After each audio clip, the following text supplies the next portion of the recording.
With Irish Show. That's right. Welcome in. Welcome back, folks, to a What is Real and What is Fool's Gold out of Arkansas's beatdown they took at the hands of Notre Dame. Pittman fired. Notre Dame got the guy fired. Edition of the Always Irish Show. As always, thanks for being it feels so good to be able to put the chain back on, but the team's got to earn it. I don't do the swag when it isn't warranted. They earned it. They earned the chain back. Feels damn good to have it on. As always, you can find the program on YouTube. Do it. Subscribe if you haven't yet. Appreciate it very much. Give the video a thumbs up. That helps Johnny out as well. Notifications on so you don't miss nothing. Twitter. Search bar Always Irish or at Always Irishing. Emails alwaysirishnd@gmail.com. Audio only. Anywhere you want it, you can get it. If you do not want to see my face, nobody blames you for that, folks. Do audio only. Call-in lines. 312-988-15. You dial it up. Tell Yanni Boy, oh, you've heard and seen. ND on SI. Read all about it. Got a bunch of articles up about the Arkansas game. Overall, offense, defense. Go get it there. Be square. Patreon.com/Always Irish. It's the all-star team.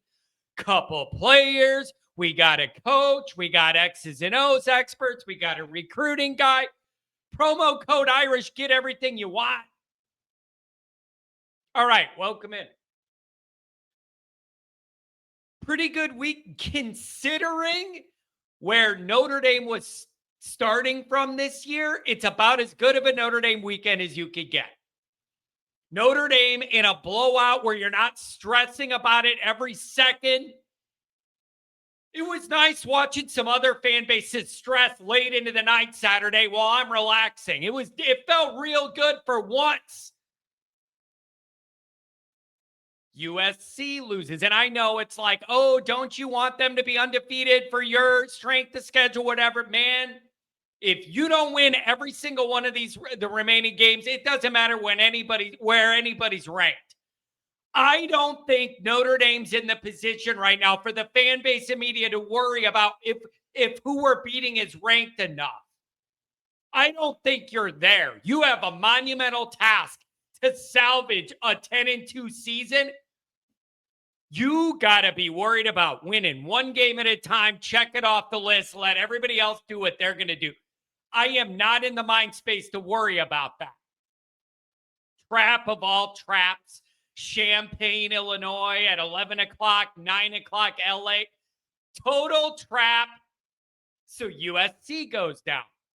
Brian Kelly goes down. Big game James Franklin. I thought they were going to come back. They go down. By the way, how nice must it be if you're Penn State and you could just play these warm-up scrub teams, a few of them leading in, all building to one big home game, like where you already have momentum and you have some wins in your pocket and you're working out the kinks against teams you have no chance to lose against. What a difference that setup is than the way Notre Dame's season was. Right out of the gate, hammering big boys. It's just a totally different setup, and they failed the moment anyways, and I'm sorry. I keep hearing that Drew Aller is the end-all, be-all, whatever. Yeah, end-all games they could win with interceptions. I don't like James Franklin. I like seeing them lose. So then you had Alabama taking out Georgia. In Georgia, there was a lot going on. And it was just good to have a huge blowout win in your pocket and watch it all happen. Very enjoyable. So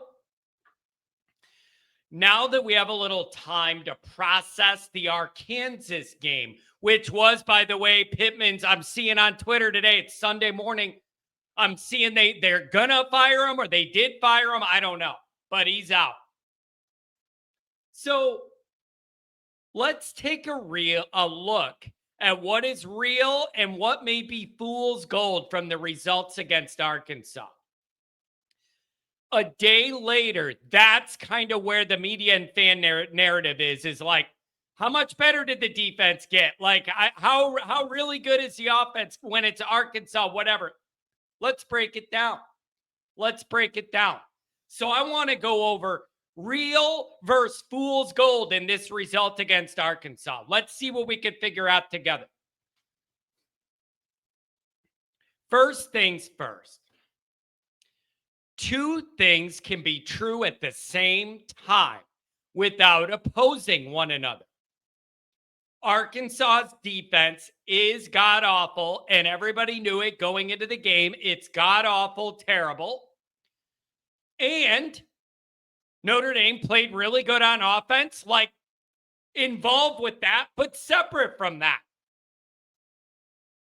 Both things can be true. Notre Dame's offense played really, really good, and the opponent stunk. Both could be true. Just because their defense is bad doesn't mean you get no credit for running it up on them and scoring every time you get the ball in the first half. Here's my angle. I've seen people say, oh, their defense sucks. You don't get that much credit for what you did offensively because they're one of the worst defenses in the world. Okay. Here's my pushback. I have seen many Notre Dame offenses ran with experienced Notre Dame quarterbacks that play bad defenses for about 25, 30 years, and none of them were able to run up the score and embarrass somebody at their place.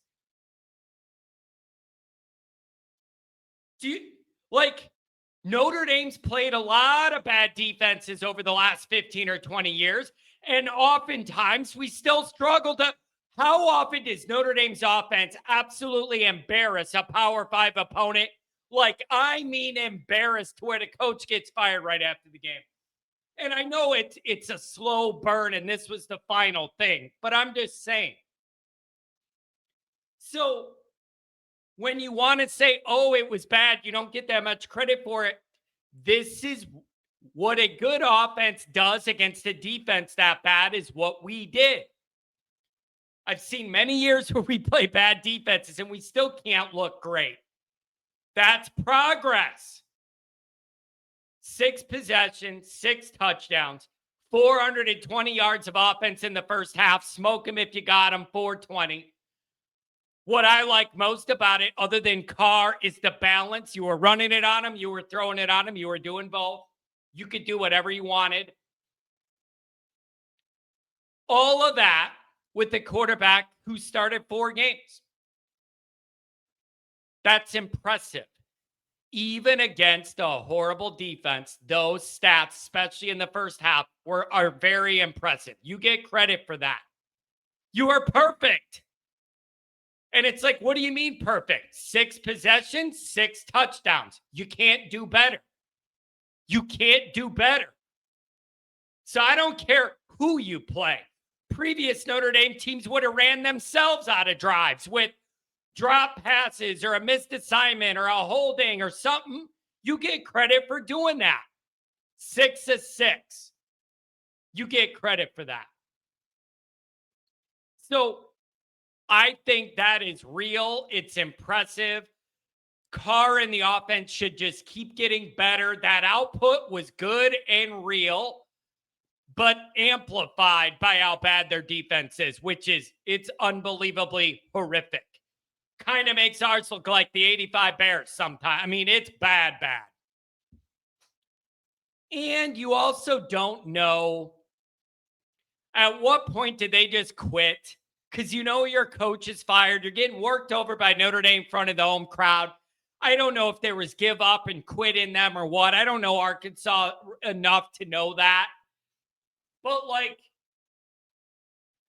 even against a defense that bad, being that efficient and taking advantage, that is real. You do get credit for that.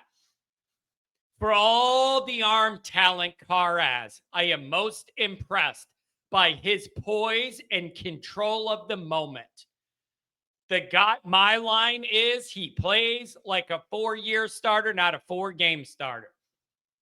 So that's my take offensively. Defensively, this is interesting.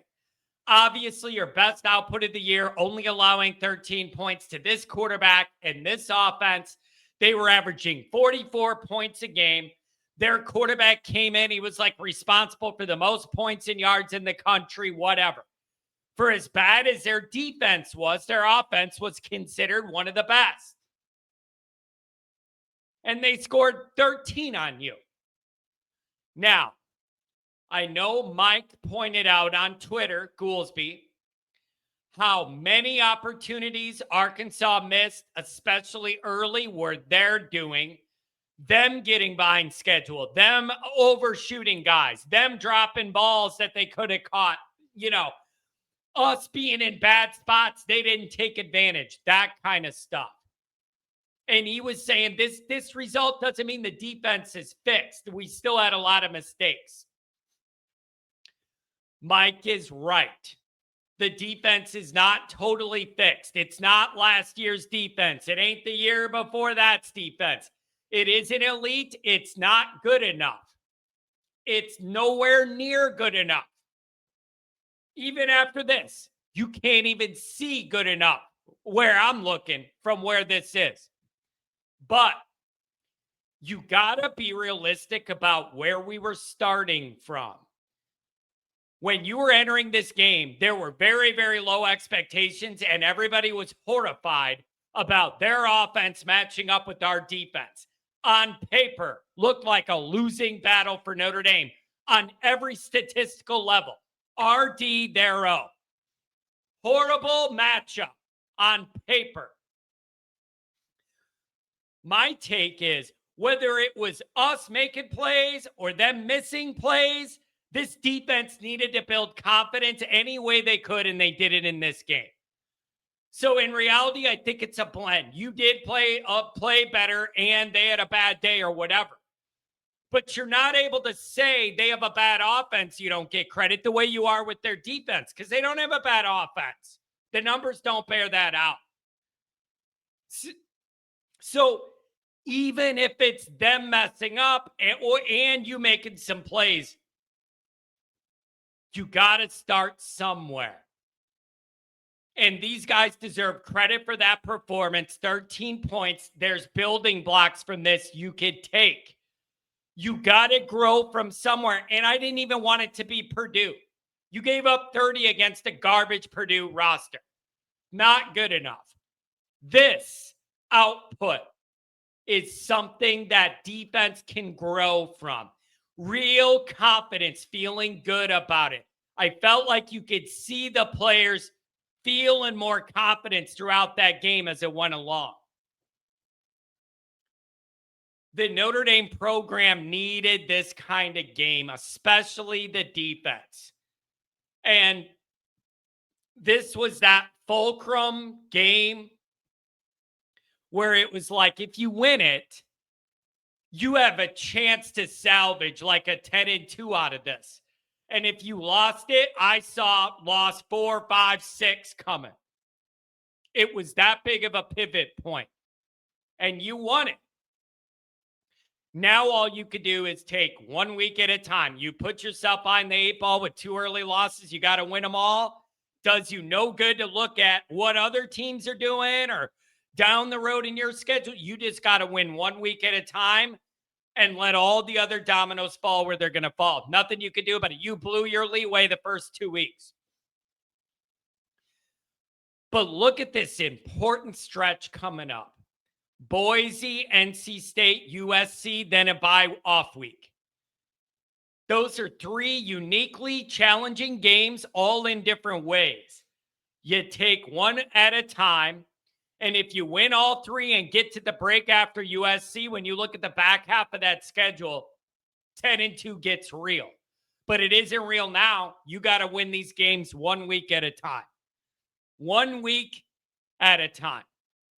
So I think there's nuance in all this, given the turmoil Arkansas has been in and with their coach and all the drama. Them playing bad, Notre Dame playing good, but you got to give Notre Dame credit on both sides of the ball here. Defensively, I know that Arkansas had a bad day, that quarterback, whatever, but those guys needed some confidence. And this gave them some. So I'm happy for those guys. It was a great win, fun to watch everybody else stressed out all night. really good weekend in Notre Dame land. Let me know what you guys think.